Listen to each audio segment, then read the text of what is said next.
What are you seeing with your offense? Stop. Really? Is that the first question? We won the game 20-10. Try another question. What do you want me to tell you? I just laid it out for you. We played the game to win the game.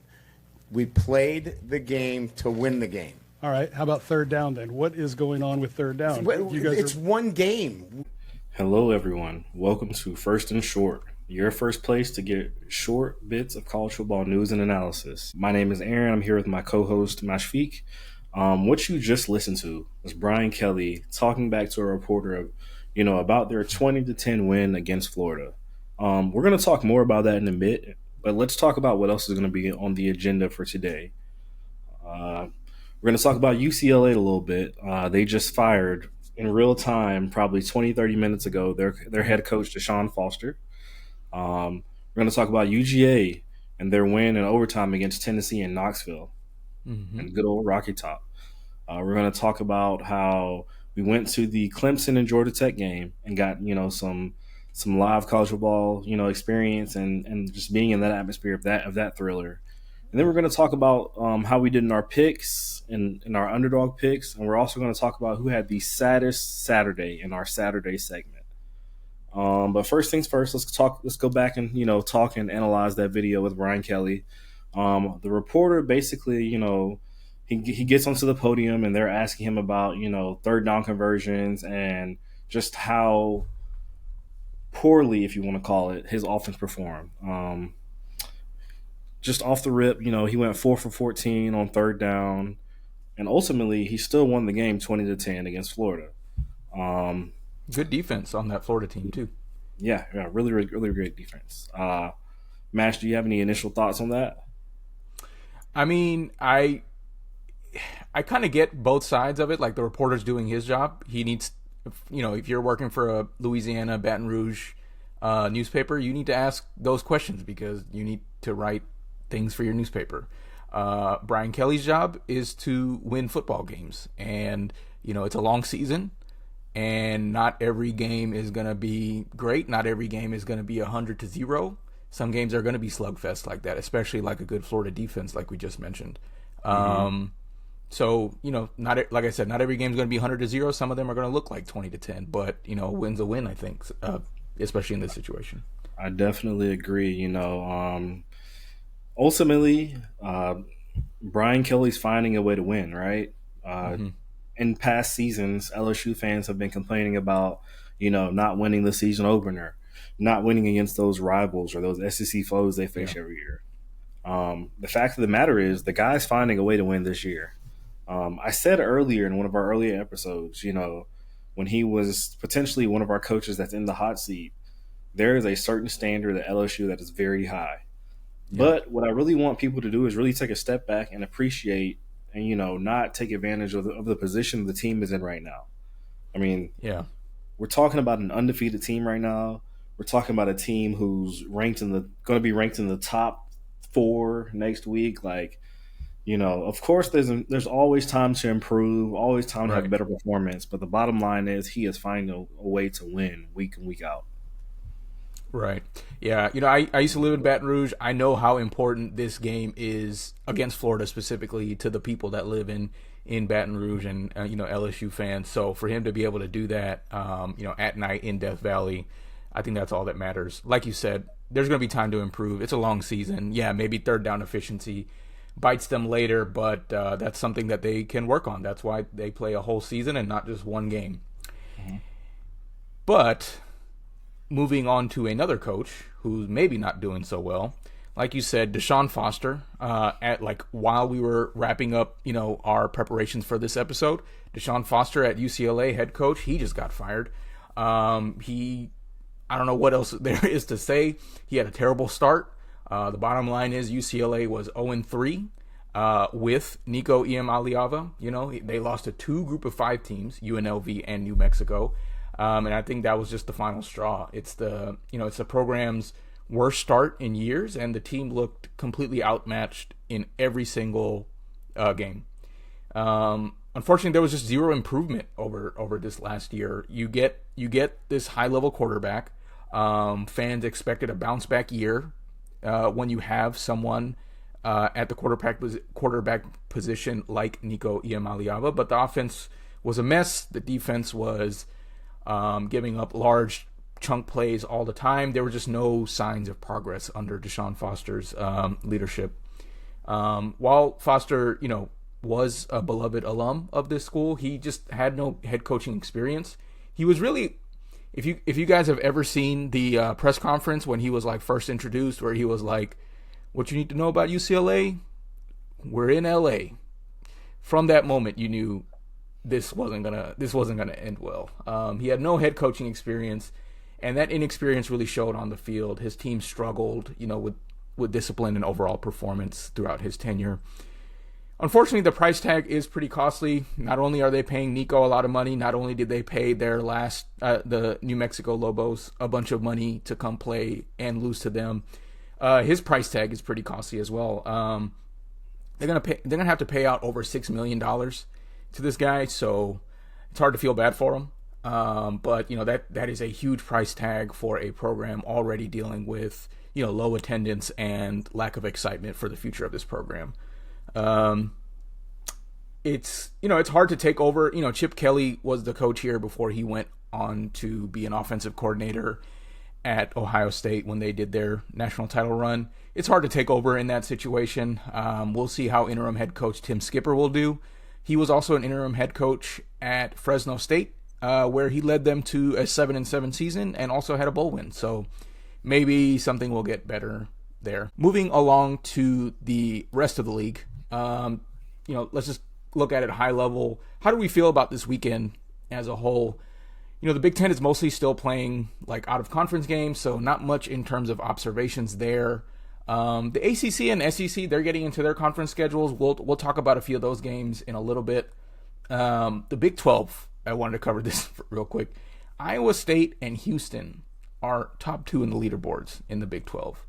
Aaron, guess who's at the bottom? I have no idea. Tell me. Our favorites to win the conference, Kansas State. Big 12 is really anybody's game at this point. Do you have any thoughts over this weekend, Aaron? It sucks that our pick is just taking a complete 180 turn in the wrong direction this year. But we did mention in one of our earlier episodes with how Big 12 play goes, it's literally anybody's chance to be their year and have a chance to contend for a title and get a playoff berth. So, I mean, hey, week in and week out, you never know who's going to win. Yep. Yeah, man. You mentioned there were some conference games going into the schedule this week, right? Right. It's so early in the season, and everyone seems so stacked, specifically in the SEC. We came into this week with, I think, 11 teams from the SEC that were ranked in the top 25. So let's, talk about some dominance. That's good television. Right. Yeah, that is. So a lot of critical games. Some of those top 25 teams matched up against each other. So you're going to start to see a balance of power and, some records start to diminish. In particular, the game that we're about to talk about is, UGA this weekend. They came in and they went in and they shocked Tennessee and Knoxville in overtime this weekend. Yep. So let's talk about some of the things we initially saw in the game. Tennessee, they started off with a very explosive first quarter. Joey Aguilar, he ran that first TD in. You could tell, this volunteer team had a different level of juice to them, right? Even though Aguilar led the FBS in interception last year, this guy, he really came in, with a bunch of confidence in himself, and the coaching staff had a lot of confidence in him. He ended up completing his first 14 passes, his first 14. He had over 200 yards and 2 TDs in the first time in the SEC in over 20 years. So, I mean, just breaking down that Georgia defense, who's usually notoriously known for, not letting that happen. Yeah, I was getting big when, as quickly as they scored, I was getting, when UGA played Alabama last year, I was getting, this is about to go off the rails real quick, which it kind of did. I'll let you get into that. Yes. I mean, you saw some of those, explosive plays. One guy I want to mention on the Tennessee side of things, Chris Braswell, right? he was a name we told you needed to watch, right?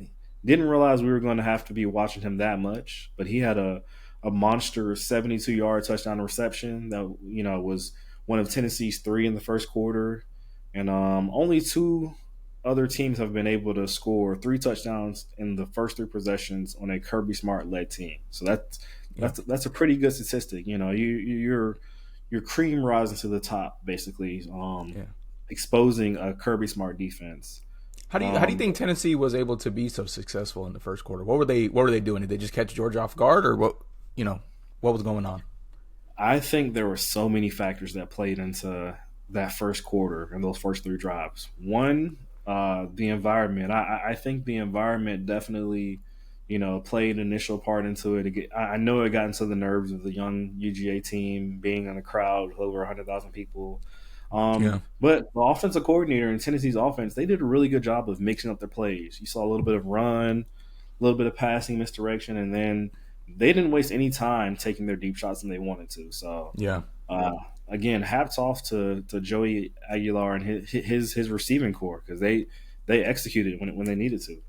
Yeah, I think Josh Heupel, he gets, obviously the highlights are always going to be like the big throws down the field, but Josh Heupel runs the ball a lot, and that sets up those long plays, right? So I think they've always been a good running team, and yesterday was no different. Once the second quarter started, UGA was starting to find their rhythm a little bit more on both sides of the ball. They started clawing back at that lead, at that deficit that they were in. They were on a 3rd and 7 when they were down 21-7. Aaron, guess what Mike Bobo dials up?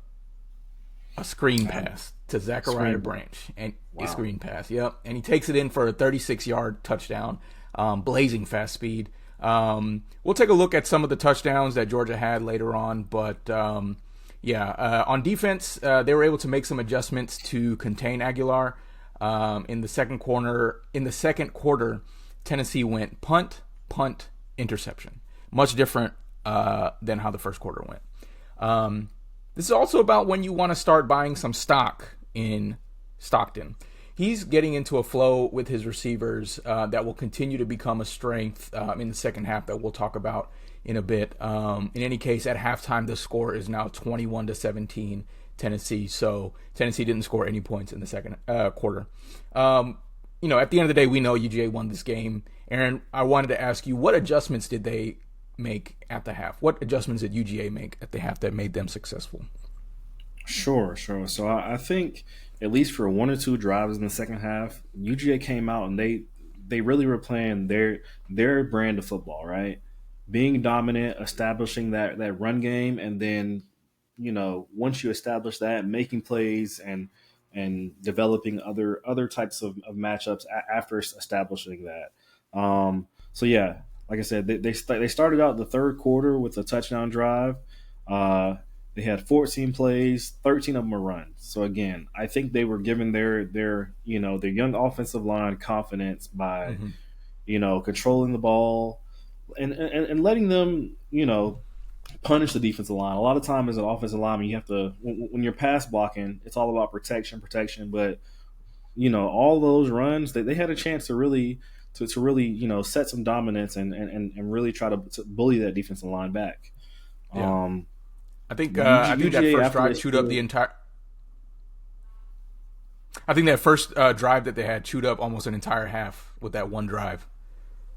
Exactly. Right. Yeah. And so after that, UGA, they start to build somewhat of a lead, right?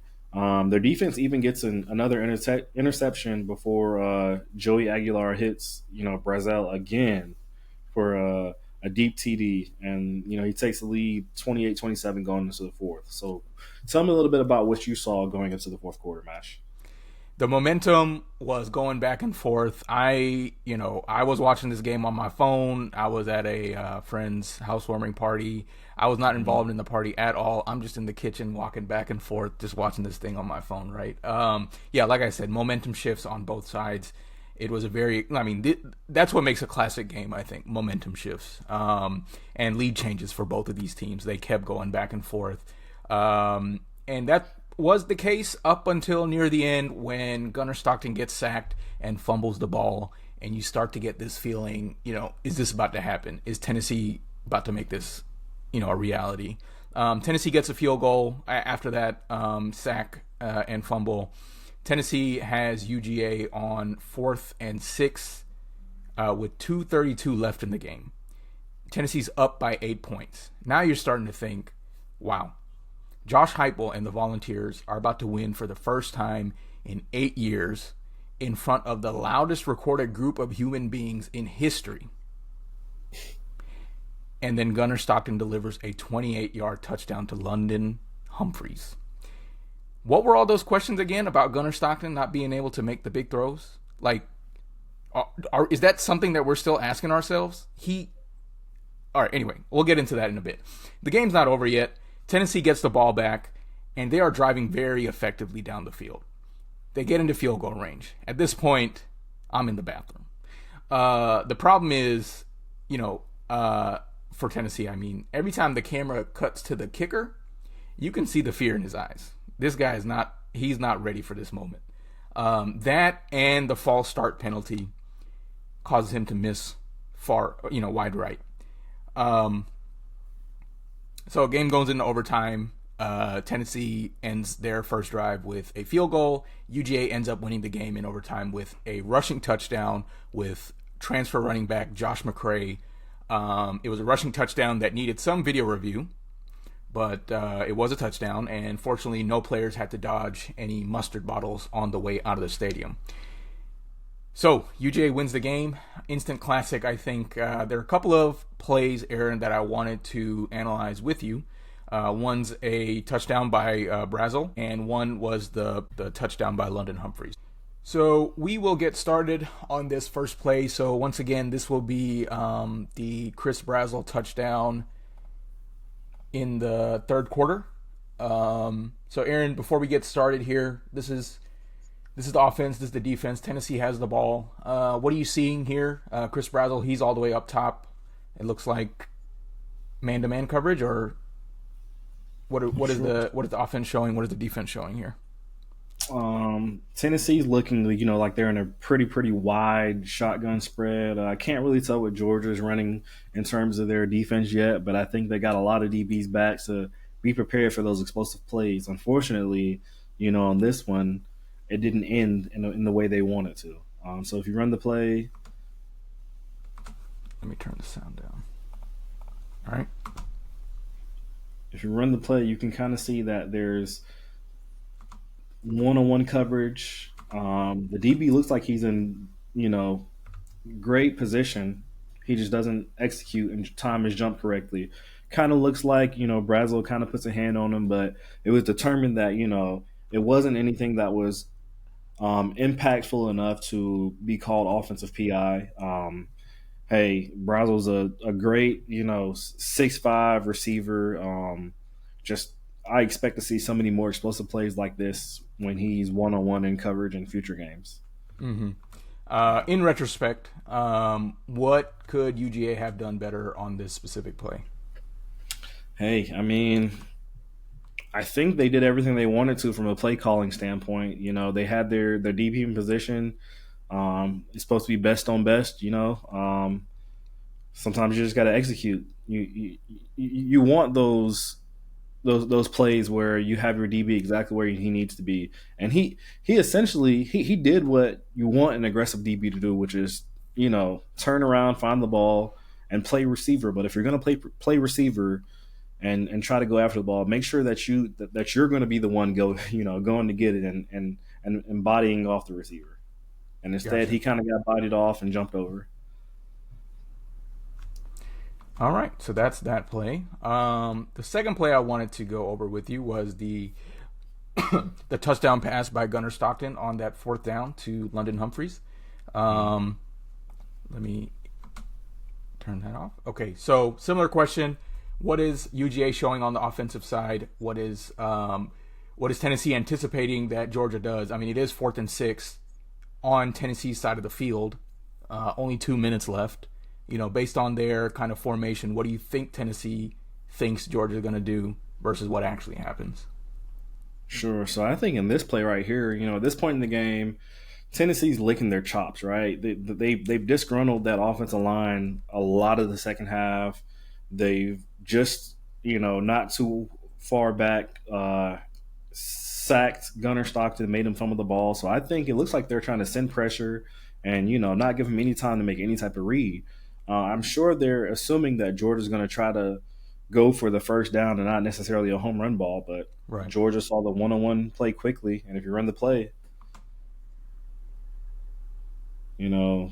Tennessee sends a couple guys. Gunner sees the one-on-one coverage, and I think that's classic Mike Bobo ball, right? If he's going to throw that deep ball, he's going to want the quarterback to hit that back shoulder, and Gunner placed it perfectly. London Humphreys made an incredible acrobatic move to make the catch. I want you to look at the cornerback on that play, though. You got number 4, Tyler Redmond. He's going to be great. I think he's a true freshman right now for Tennessee, but I know one of Georgia's key game plans was to attack him just because he's a younger guy that doesn't have much experience. And so they kept going after him, and I think they went after him intentionally on this last play to try to, expose him and put him in the bright lights in the bright moment. Yeah. That's good. His teammate there kind of picked him up, didn't blame him for it. Not much you can do on a throw like that. Exactly. And then there was still a lot of ball game left. So, I mean, you just got to keep your head up and keep going. But ultimately, we saw that Georgia found a way to win in the end. So, yeah, what are some of your overall takeaways from the game, Ash? Yeah, my biggest takeaway from this game, both defenses, I think UGA's defense probably wasn't where we thought it would be. They were getting exposed a lot, but and Tennessee's defense probably played above where we thought they were, but they're a good defense in their own regard. I'm happy with the performance with both of these quarterbacks. I mean, I think you could say I was pleasantly surprised. Yes, Aguilar hasn't seen an SEC defense before, except that he's seeing one of the SEC's best defenses in practice in Knoxville week in and week out, right? And I think he was prepared for this one on Saturday. I was pleasantly surprised with Gunnar Stockton. I mean, he's been limited in what the game plan has been and what he's been showing us in terms of his throwing prowess, but he put that to bed. I think he had 3 players with long receptions of 45, 36, and 31 yards, 3 different players. So he was making those deep throws. He was making the throws when it counted, and that was paramount for UGA's win over Tennessee. I think the most ironic part of this entire game, obviously, if you've been on social media, this whole, stadium noise thing, Tennessee's the loudest stadium. Tennessee is the best stadium in the world. I've never been, but I believe it. It looks great. It's funny enough about that stadium noise that Tennessee actually ended regulation with a false start. Not because of the crowd noise, but they ended with a false start and then they missed that go-ahead field goal. Even with the crowd noise and even with all the issues on offensive line with injuries and stuff, UGA had 0 false starts the entire game. So those are my key takeaways. Once again, UGA wins this one in overtime. All-time classic, for sure. I'll be taking another watch later today. Absolutely. What about the rest of the league? We had some picks from last week, right? Aaron, I went 4-7. You went 5-7. So you win. But we did go 2 for 2 for our underdog picks. Technically, one of them wasn't an underdog, but we did say Texas A&M take the points. They ended up winning the game. And I said that LSU was going to kind of dog walk Florida. They only won by 10, but the spread, I think, was 7.5. So 2 for 2 there. We are 3-1 on the season so far. The game that we actually went to, Aaron, you and I, we went to Georgia Tech versus number 12 Clemson. I was very excited to be in the environment. We saw Flo Rida in concert at their kind of block party beforehand. Yellow Jacket fans were fired up for this game. It was their whiteout game. They were fired up the entire time. We both thought number 8 on Clemson was a dude, Adam Randall. He's only 6'2", but he looked only 6'2". But he looked like he was built like a tight end. and he was looking like a man amongst boys out there. We actually got to go on the field after the win. I thought that go ahead field goal at the end, like the time management there was like super impressive to be able to do that without a timeout and to be able to nail it from, I think it was 55 yards. And we got to go hang out with Haynes King for a little bit. By hang out, I mean I followed him around with my camera. We'll put some B-roll on that up here in a bit. But yeah, Clemson's offense, with Cade Klubnik, it struggled to get going, and they had two crucial, turnovers that proved to be, the difference in the game, where the Tigers were favored, but they were outgained by their opponent. I thought Georgia Tech showed up, and they beat them on every phase of the ball game. Any additional thoughts there? Yeah, no. I think you picked Georgia Tech. I had picked Clemson, so this is the ones that you got over me. Yeah, so this is one of those critical wins that Georgia Tech needs to make their case for an ACC title or a potential playoff berth. So, yeah, solid winning for those guys. Dabo Swinney's got to go back to the drawing board, right? I think he's 1-2 now in the year, so yeah, there's trouble in paradise right now in Clemson. Next on the list, we got number 19 Alabama beating Wisconsin 38-14. Key takeaways from there: Alabama's offense, I think they found their rhythm with Ty Simpson. He's been throwing for 382 yards and 4 touchdowns. The Crimson Tide defense was also dominant, holding Wisconsin to just 209 yards total, and forcing 2 interceptions as well. The Badgers, they struggled without their starting quarterback, who was out with injury. Overall, another solid win for Alabama. They're going to get ready to get into SEC play really soon. Yep. We both picked Alabama for that one. I thought that I think there was a very low chance of that being an upset there. Number 5, Miami 49. Number 18, USF 12. Like we said in the last episode, USF was bound to run out of juice. I think Miami is on a roll right now, and USF could not compete athlete-wise with how Miami's looking right now. Miami's offense was in full tilt. They put up almost 600 yards in total offense. Carson Beck, I'm happy for him, man. He was lights out. He had 340 yards and 3 touchdowns. His running back, Mark Fletcher, added another 120 yards and 2 touchdowns on the ground. It's crazy what Carson Beck can show you on tape when he has the people around him to help. The Hurricanes' defense was also a force. They held the Bulls to just 40 rushing yards. I think we both picked Miami for this one. Mm-hmm. Yep. Great win. They're talking about they're the team that's going to run the state now. Next on the list, we got our underdog pick of the week. Texas A&M. They came and escaped a huge road win, 41-40 against Notre Dame. It was a huge win. Quarterback for Texas A&M, Marcel Reed, threw an 11-yard touchdown with just 13 seconds left in the game. The Aggies' passing attack was led by wide receiver Mario Craver. He had 207 yards. It was way too much for the Irish defense to handle. The Irish are now 0-2 in the season, seriously jeopardizing their college football playoff hopes.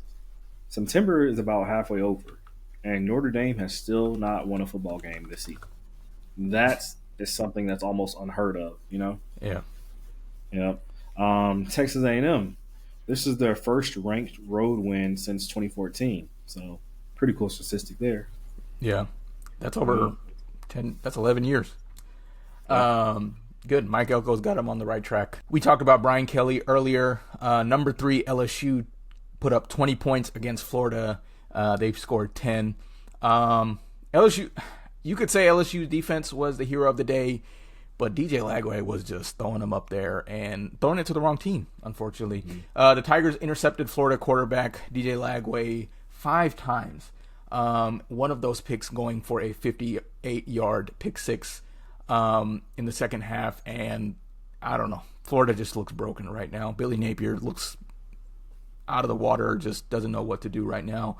The LSU offense was not at its best. Garrett Nussmeier, he was making some questionable throws. He had a kind of a bad pick himself, but the defense came up with huge plays when it mattered most.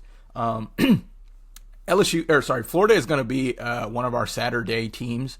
There's an interesting stat in there that we're going to talk about, but yeah, those 5 picks were tough to watch. I think we both picked LSU on this one. Yeah.